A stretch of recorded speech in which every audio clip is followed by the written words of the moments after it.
Akatale ka Usafi olwaleero kaguddwawo nga kalimu emidaala egisoba mu 1000 olulamba era nga abasuubuzi bangi bamaze dda okwekwata ebifo.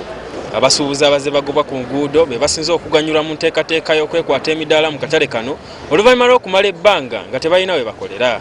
Era nze nkyokuwera ssaawa 11 nga bukya nga ntuusizza wano emmaali yange.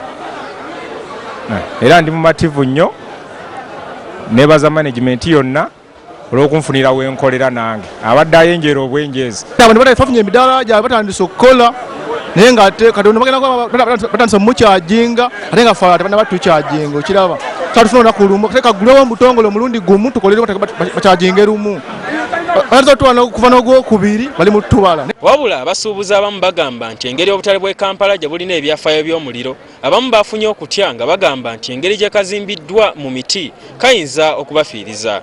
N'olwekyo banange nkubira Abannayuganda bonna omuntu alina sente ze banange akatale kano kabi akatale twediime akatale tukagaani kubanga kana akatale kagenda kutukola kitugasa wabula kufiiririza sente zaffe. Bannabyabufuzi be baagala okugamba nti ate bibi muliro biki ebyo twabikoowa kino bakikoledde mufuna mpola era tuli bamativu ku kyo tetwagala tuteekamu muliro tuli beegendereza okulaba nti tukola mpola okuva mu mbeera eno. Wabula akulira abasuubuzi mu katale kano Josephine Kasozi abagumizza n'abagamba nti basooke bakole kubanga batutte ebbanga nga tebalina mirimu ebikyalumira bajja kubikolako.